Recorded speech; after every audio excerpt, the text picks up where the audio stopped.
Our gospel lesson this morning comes from Matthew 6, which can be found on page 5 of the New Testament in your pew Bibles if you wish to follow along.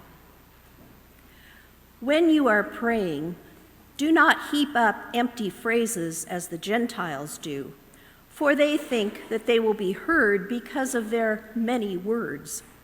Do not be like them, for your Father knows what you need before you ask him. Pray then in this way: Our Father in heaven, hallowed be your name. Your kingdom come, your will be done, on earth as it is in heaven. Give us this day our daily bread, and forgive us our debts, as we also have forgiven our debtors. And do not bring us to a time of trial, but rescue us from the evil one. For if you forgive others their trespasses, your heavenly Father will also forgive you. But if you do not forgive others, neither will your Father forgive your trespasses. And whenever you fast, do not look dismal like the hypocrites, for they disfigure their faces so as to show others that they are fasting. Truly, I tell you, they have received their reward. But when you fast, put oil on your head and wash your face, so that your fasting may be seen not by others, but by your Father who is in secret. And your Father who sees in secret will reward you. Do not store up for yourselves treasure in heaven, where moth and rust consume, and where thieves break in and steal, but store up for yourselves treasures in heaven, where neither moth nor rust consumes, and where thieves do not break in and steal. For where your treasure is, there your heart will be also. Holy words for God's people. Okay, let's just name it what it is. That's our first sermon. I'm going to do the second sermon this morning. Yeah, that was excellent. Thank you. What a beautiful arrangement, too. There are times in worship where I just want to let it wash over me for a second, so forgive me as I collect that. Thank you. Pray with me, please. Thank you for the reminder this morning, God, that you say, I love you and you are mine. Even in the midst of fear, even in the midst of joy, the profound truth that we are yours is so often more than what we need. It's all that we need. May my words, may our meditations, may our hearts be a reminder of what a great joy it is to be your people. This we ask in your Son's name, Jesus the Christ. Amen. Thank you. Some of the best scary movies that I've ever watched in my entire life are the ones where I know something horrible is about to happen. I was born in the 70s, so you know this movie, but I'll warm you up to it. There's a scene of someone swimming in the ocean. Everyone's on the shore. Right? Doo-doo, doo-doo, doo-doo. Faintly in the background, people are screaming, behind you, be careful. And you see that dorsal fin come up, and you hope maybe it's a dolphin who wants to snuggle. No. And the hopeless hero is swimming to the shore as fast as he or she can take them, and you know something bad's gonna happen. You may have seen the movie 100 times, but you still love the anticipation, and you still fear the anticipation. It's the moment of what is about to happen that can get our heart racing. Sometimes knowledge of what we can fear can be devastating or can cause us to do something amazing. Today we're going to focus on faith and fear, and this morning we'll focus on the things that we know. Next week, we'll focus on faith and fear of the things we don't know, the unknown, as we take a look at the Gospel of Matthew and the story of the miracle of the feeding of the 5,000. And we'll finish off this mini sermon series 2 weeks from now while we study the transfiguration of Jesus and we look at faith and fear. Now what do we do with all of this knowledge we might have? Now, before we go too far into that, some of you know this, but I've recently, in the last year or two, gotten into running. And if you know my personality, when I get into something, I really get into it. So it started with a family 5K, the 5K can do with my family, great time. Then it became a half marathon. Then sooner than later, I decided to sign up for a marathon, all in the first 9 months of running for me. So I realized to train from couch to marathon, and doing research, it takes about 20 weeks to prepare to do that. I have a diagnosed severe asthma, and my legs are not as tall as most people's. So God didn't build this guy to break records. So I knew that running from couch to marathon meant a lot of training. And every single week of those 3 or 4 times a week of trying to get out there and put the mileage on to prepare for this marathon that I did a little while ago, this thought kept creeping into my mind. DJ, don't hit the wall. Beware of the wall. Do you know what I'm talking about when I say the wall? It's emotional.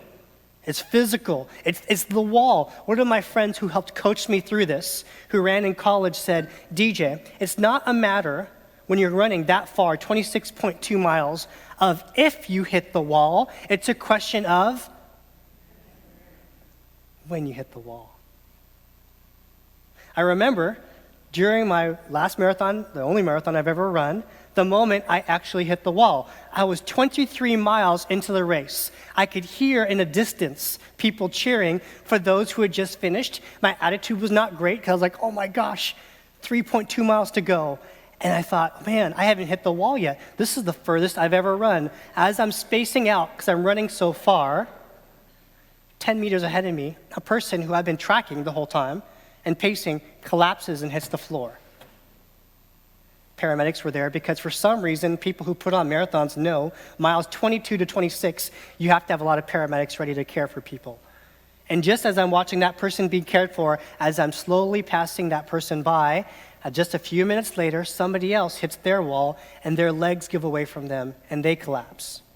You can imagine what's going through my head. I've never run this far. I'm thinking my 3 little girls are about ready to cheer me on in I don't know how long it's going to take me to finish these last few miles. People are collapsing around me, and the fear started to set in. And I started to see the white around me, my blood pressure changed. And I started to wonder, oh my gosh, I trained for 20 weeks. What am I going to do next? Are my kids going to see me? Will I make it out? Maybe I could just step away from this. Maybe I could sit down for a second. Maybe I could walk for a second. And the fear started to take over me. I didn't know what to do next. So then my training started to kick in. My body basically and my mind started to sink, and I realized that the one thing that had gotten me through the last 20 weeks was a very simple phrase I said in my head over and over. Left foot, right foot. Left foot, right foot. And for the next 3 miles, all I thought was left foot, right foot. Sometimes it was a bit slower because I was going a bit slower. Left foot, right foot. It's not if the wall will happen, but it's the fear of knowing it will happen, but when will it happen? Sometimes getting one foot in front of the other when we face our fears, when it comes to faith and fear, is a victory in itself. Because you and I, we have access to information like no other generation has had before us. With our smartphones or using a computer on the World Wide Web, we can find data, information, research, facts, and opinion about almost anything we could possibly want. It's at the fingertips. All we have to do is simply type in the word. But sometimes knowing too much information without knowing what to do about it, without knowing what to do with it, can overwhelm us, can overcome us. The late Reverend Dr. Martin Luther King Jr. once said this: faith is taking the first step, even when you don't see the whole staircase. So let's take a look at this together as we unpack our scripture this morning that Diane read. To really appreciate this passage, it's worth reading all of these chapters in one sitting. After all, it's the Gospel of Matthew. So to really get verses 7 through 21, at some point this week, I want to challenge you to read all of Matthew in one sitting. There's something beautiful about it, because then we can really get what's happening in these specific verses. Now, I confess to you, in the next 15 to 20 minutes, there's no way we can completely unpack the Lord's Prayer, much less all of these verses. But later on in a future sermon series, we're planning on really unpacking the Lord's Prayer step by step, and you're going to even have an opportunity to write your own version of the Lord's Prayer. But that's not today. That's a little bit later. We're prepping for that next year. So for today, we're going to glean what we can of just a little bit, a few of these verses, and what we can learn when it comes to faith and fear of the known. And I love the way that Jesus starts these teachings in verse 7 through 8 in chapter 6. Jesus says this: when you're praying, do not heap up empty phrases as the Gentiles do. Do not think that they will be heard because of their many words. I like the way the Common English Bible translates this as well. It reads, when you pray, don't pour out a flood of empty words as the Gentiles do. They think that by saying many words, they'll be heard. And you and I both know too many words, at some point, our brains get saturated and we can't hear it anymore. It's one of the reasons why I don't preach for 2 hours every Sunday morning. Plus, I want you to come back. These empty phrases that we can find in Matthew chapter 6 can also be translated as bateluego, or it can be translated as babble. And to study chapter 6 in a bird's eye view, if I were to put a header on what we're studying this morning, it would say something like this: don't show off your religion or your faith. Or in Tagalog, the tongue that I grew up with, it's magyabagang. Don't floss. Don't try to shine your shoes so that people will notice their own reflection. Don't boast. Don't brag. It's fun to note that Jesus clearly points out the Gentile community as the folks who are speaking many words, a flood of words, a heaping of words, a boastful sense of praying out loud in a long way. Because in this time and in this place, our Jewish brothers and sisters, when they prayed, prayers were noted for being brief and incredibly theologically rich. Theologian Richard Swanson noted this. He said that it matters that the Lord's Prayer, which Jesus taught us, is a little prayer. The storyteller says that pagans are impressed by batelugeia and polologia, babbling and long-winded wordiness, which are useful, Swanson says, if the deity demands groveling before feigning to respond. Babbling and long-winded wordiness are useful if what really matters is preening religious practice. In other words, if your faith is a circus show, talk as long as you'd like. If I were to make a modern-day equivalent of what's happening here in Matthew chapter 6, I'd quote yet one more modern-day theologian. His name is Marshawn Lynch. You didn't think I wouldn't talk about the Seahawks, did you? One of my favorite lines Lynch says when he's being interviewed by folks is, "I'm just about that action." Have you heard him say that before? If you're not familiar with his relationship with the media, I'd love to show you a 60-second clip here really quick.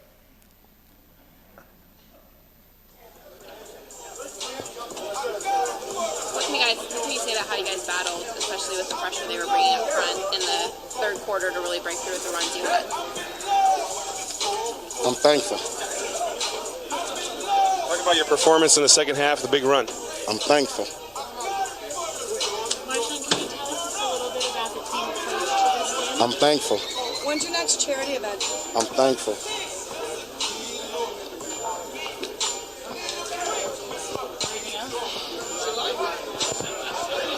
What was the song of the day on the way to the game, Marshawn? I'm thankful.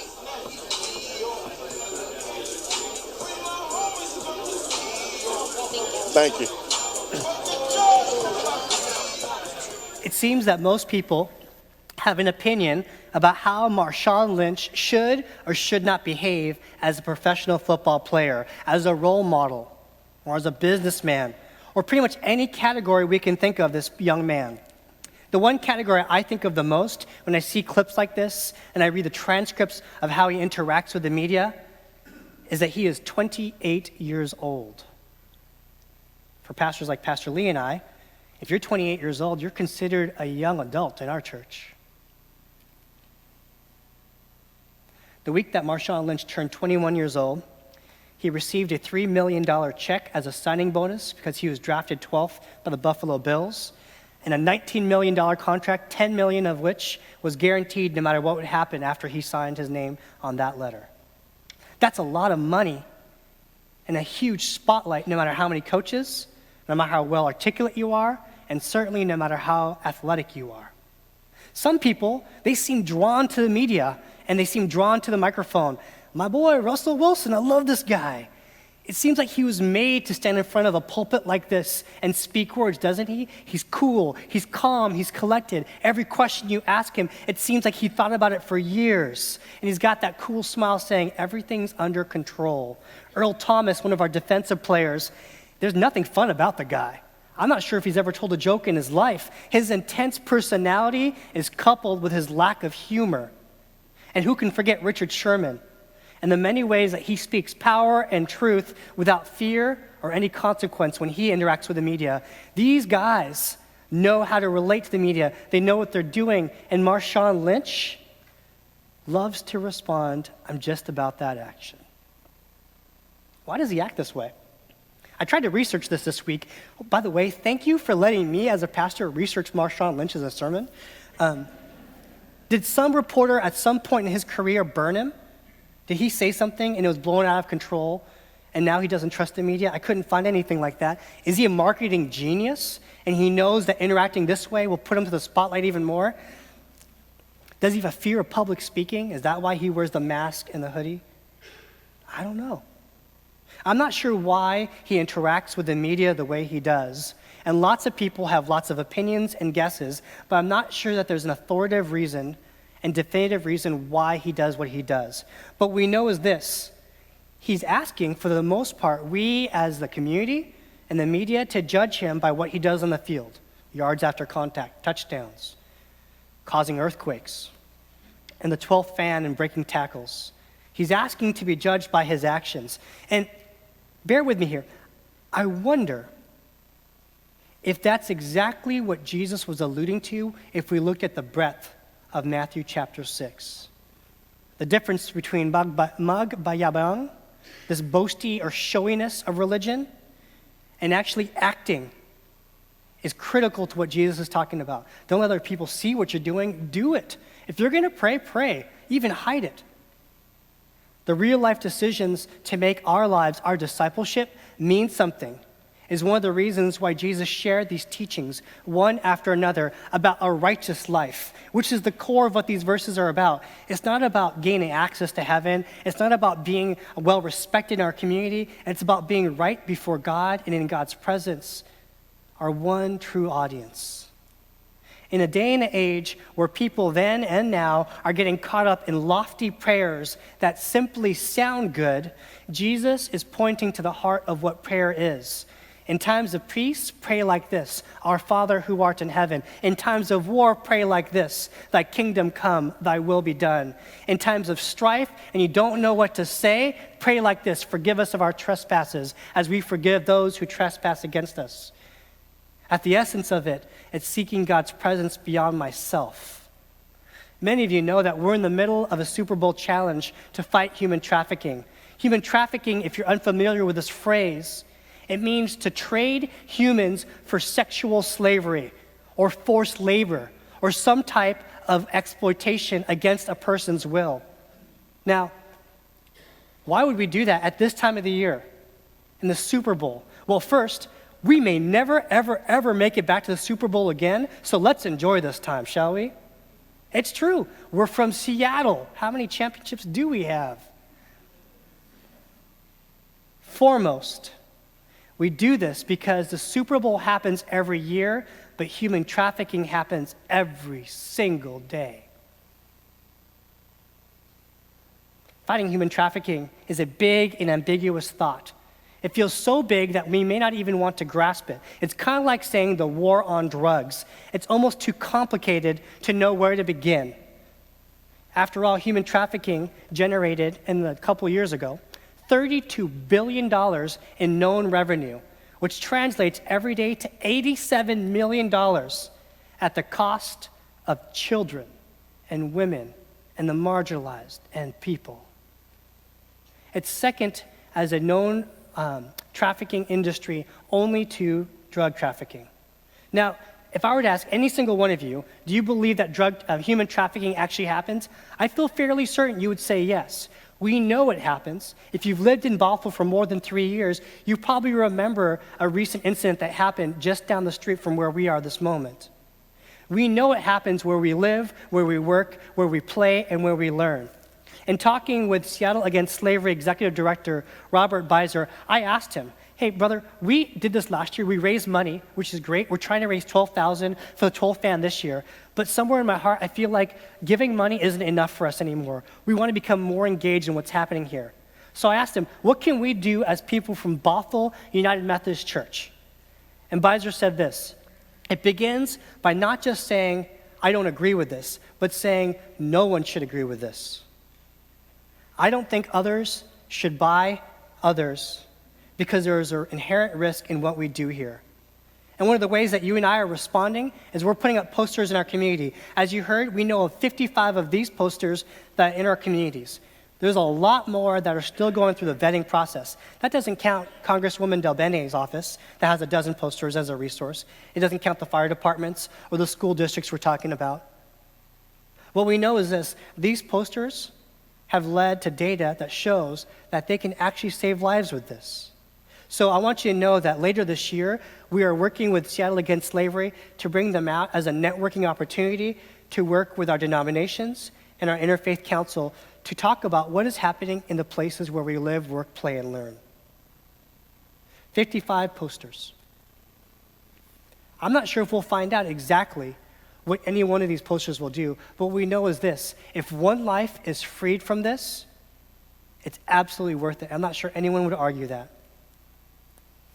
But sometimes, even knowing all this information can feel daunting, can't it? Bothell UMC wants to help fight human trafficking. The data's out there. We know what we know, but how do we actually take the next step? Let me tell you a quick story. When my wife and I were about to have our first child, Sage, our car, the only car we had, a beautiful 1994 Nissan Sentra, I love that car, the brake pads needed to be changed. And I realized as I did my budgeting with my wife that we couldn't really afford to change our brake pads. Now, if you have a car, you know you can't afford not to change your brake pads. So I decided, well, I might as well just go on YouTube and learn how to change my own brake pads. So I got in the car, ordered through Amazon, brake pads, 45 minutes or less, how easy, I can change my own brake pads. Hoisted it up on a jack, took my car apart. About 3 hours later, I realized I had no idea what I was doing. See, I'd watched that video 100 times. Step by step, it showed me exactly what I needed to do. What I lacked, though, was the wisdom and the experience to know how to get there, how to make the right next steps, how to make those changes. So I had to call a friend up, a guy named Clay, who came in, and he said, you know, DJ, don't worry about it. I'm glad that you tried, but it's really dangerous what you're doing right now. Not dangerous for everybody, but when DJ touches cars, it's a little dangerous in that way. He said, you just need experience. Let me show you how to do it. I tell you that story because I had access and knowledge how to change my brake pads, but I had no wisdom or community to know what to do next. Maybe that's why marathons are always done in community and celebratory. Maybe that's why fighting human trafficking isn't up to one person, but up to our community. Hundreds of people who choose to say, I will not buy a human, no matter how good it makes me feel or what addiction it feeds for me. Maybe that's why we take communion every Sunday at the 8 and every first Sunday of the month here at the Root service. Maybe we need to be reminded that getting right foot in front of left foot is exactly what we need to do when we face fear. Maybe, just maybe, that's why Jesus taught us the Lord's Prayer. So that when those moments come, when we're overcome and we start to see white and our blood pressure changes and that moment feels too big for you or I, we can go back to what we know. Give us this day our daily bread. Our Father who art in heaven. Maybe that's why we're called to community. Maybe that's why we are better when we serve together. Maybe that's why there is truly beauty in our diversity. The next couple of weeks, we'll talk more about what does it mean for us to study and understand the things we don't know. You and I can study and learn almost anything we want, but the courage to put left foot in front of right, maybe we can find that here together. And if your soul is empty and your stomach matches that, maybe this table will remind us what our true calling is together. I hope the Seahawks win today. And at the same time, I hope more importantly that one life is freed from what you have done. This morning when I came to church, walked around, it was dark, not all the lights were on, and I got so excited. And no, it wasn't because I didn't have I did have coffee, but it wasn't just because of the coffee. It's because you choose to come to church with a glimmer of hope that when you come, when two or more are gathered, that God can do something amazing. I believe that God is doing something in our community. And I know that you're helping push us to get there. You're inviting us to get there. May we live our lives not as people who babble or boast or talk a good game. May we live that action. Amen.